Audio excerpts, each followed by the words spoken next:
input skills has to be, of course, not only like a traditional accountant, but as somebody that has to be very well aware of risk management, of legal implications, of regulations, compliance, maybe even of HR matters or IT matters, because, as we said, numbers can be also a weapon. It's not given to the proper person to analyze, but also bring,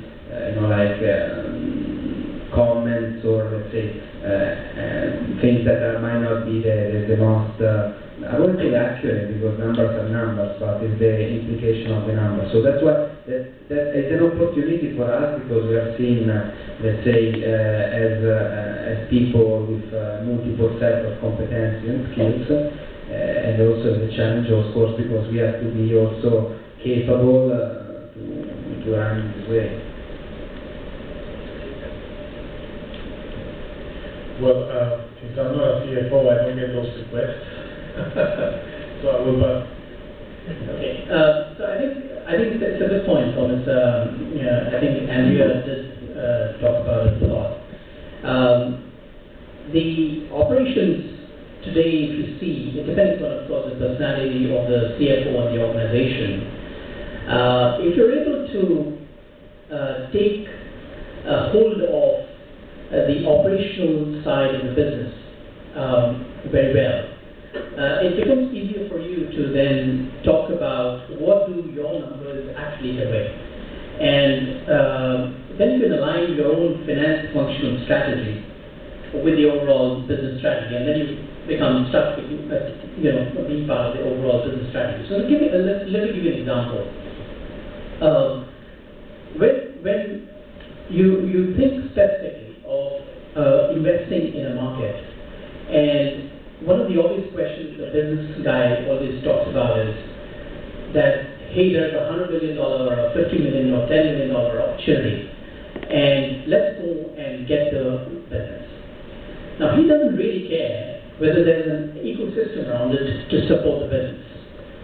Now, when I talk about ecosystem, you should have, does your business strategy align with your financial reporting? Do you have analytics to say, to flag risks or flag issues during the project? Now, if you're not having that ecosystem, what happens is there's a constant thing of, if you are a yes person from a finance perspective and saying, okay, let's go on and let's tackle the issues later, then there will be a constant friction or a constant argument between the business and the CFO organization about, see, I told you types versus why didn't you tell me earlier? Okay? So I guess the business operations is very critical for the CFO as a person to be part of the strategy of any organization. And if he has more information, I think he can proactively use it not only within his finance department, but also then have proactive discussions with the business guys. So, that's the kind of thing I would talk about. Yeah, which I tend to agree to your point.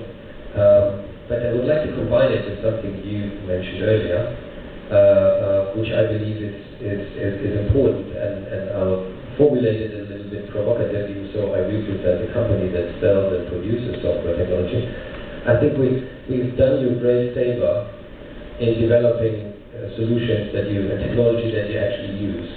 And it has been an enabler for your growth. Up to the point where we have increased the complexity such that all of a sudden IT is the burden. Say to your example, I don't know if that ever happens in your organization, you decide for a new business strategy and you have a new business model and you enter a new market and you go to the CIO, and the CIO would say, interesting, we need about 18 months to 2 years, come back then. So it seems that we also can be a burden from IT perspective, and which gets to the important point. How do you align IT strategy and business strategy? What's your experience of doing that? Well, that's a very good question. How do you align IT with business? First of all, you have to be able to influence your CEO. In the company where I work importance of technology to be a leader in the industry. So we decided that the Chief Information Officer role would report directly to the CEO and attend the board meetings. Because by doing so, we understand what is the organization's goal. And by understanding what the organization's goal is, my main focus is to think strategically in ways that, from an IT perspective, we can not only support, but like I said before, provide a competitive edge to our operations. What can we do to make it easier for them than the way the other guys do it? And that is what the focus needs to be. Unfortunately, what you will see is that many organizations, IT, by its nature and by the nature of the leaders in IT who are not business-oriented, they segregate themselves to a support role. And by doing that, then you create a wall, because business and IT are speaking different languages, and IT becomes more of a burden than an enabler and a strategic partner. Yes, it is. So by the way, that's very interesting for all of you, just to look where the CIO reports to. It tells you a lot about a company, and it's different from different industries and regions. So that's an interesting aspect, but it's a very strategic one. Because I think, Andrea, you mentioned something very interesting, even so I have to admit I'm a technology freak, so I cannot work enough on numbers and using technology, but there is a risk. And yes, technology can do a lot, and you tend to fall in love, so you work a lot. The question is, does these numbers deliver anything relevant? So maybe you can explore, one of you, a little bit about how you see that, in particular in the light of growing data, numbers of data. They double every 2 years. And some of you might not even know how big your data warehouse is.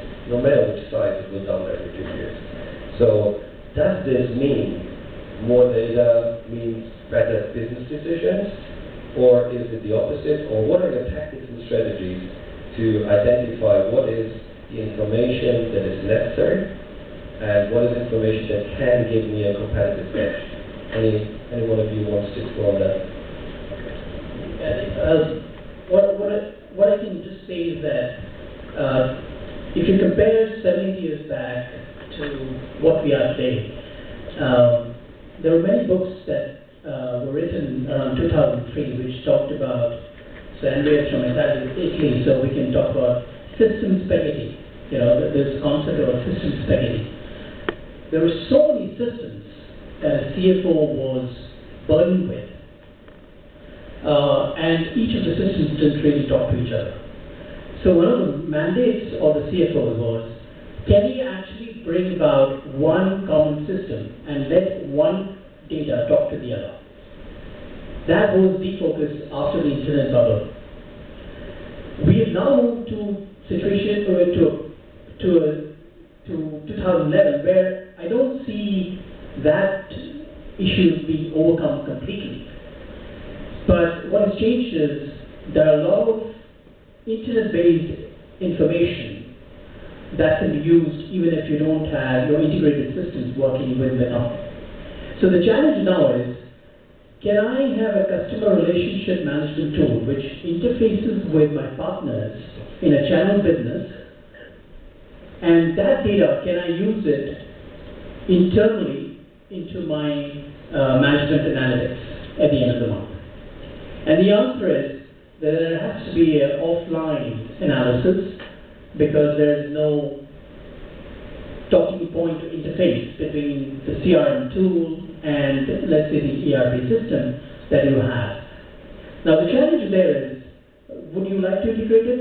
Then you have a CIO who will get in and talk about interface issues, whether there are audit trails for data correction and all that stuff. So it becomes a larger issue where everyone says, oh no, again we get into a project which will run into 1.5 years, 2 years, let's forget all this and try to focus on developing each one of these by doing upgrades in separate business systems. So you have Salesforce.com, you have Oracle SAP in your company, and you have 200, 400 sub-business systems working. And I think the closing, as Shak pointed out, is one of the biggest challenges. But during the month, the other big challenge is, what relevance is that business system for you and to the business? And you really land up having 10-15 days in a month talking about getting those basics right. So if you can get distracted from this and focus on somehow trying to see, I mean, there are a lot of words being talked about: cloud computing, internet interface with internal systems. I guess there's still a long way to go, but the new environment is a lot of information all over. So I guess I may not have answered the question, but I think there is a problem which we need to tackle. I can add a few other comments. I strongly believe that doubling information is also a concern for the CFO because it's more cost involved, right? So of course, at least for myself, every quarter I always, discussion, about increasing the budget as well. And definitely one you mentioned about cloud computing can be, of course, one of the topics we will be discussing in the next future. Even a lot of companies are a bit, let's say, scared in, let's say, storing data outside, or the concept of paying what you really need, maybe something that is not enough in our culture. I also believe that we should pay what we really need. We are maybe paying a lot for things that we not really use, and vice versa. There are a lot of things that sometimes are capped, not purchased, because maybe the budget has been used in another way. So this one can be, let's say, a more optimal utilize of the resources, can be an idea, and I'm personally favorable, even though it's a topic that we have not touched too much, but the area of information protection policy will be also another key element in the future, right? Because, as I said, information is a cost, is an opportunity, but can also be a weapon in the sense that it's not properly kept, stored, and can be also something that may bring to a lot of other issues. Yeah, from a technology perspective, you mentioned a very important aspect of cloud computing, but which is a general aspect. I think security will be the main concern going forward, because cloud really means you don't know where it is, and as a CFO you might not feel extremely well when your company's secret data or confidential data is somewhere in the cloud. However, as we're getting a bit closer to closing our interesting discussion, unfortunately we have to, I would anyway want to spend the last few minutes on opening up for questions from the audience. So please feel free by show of hands if you have a question to us.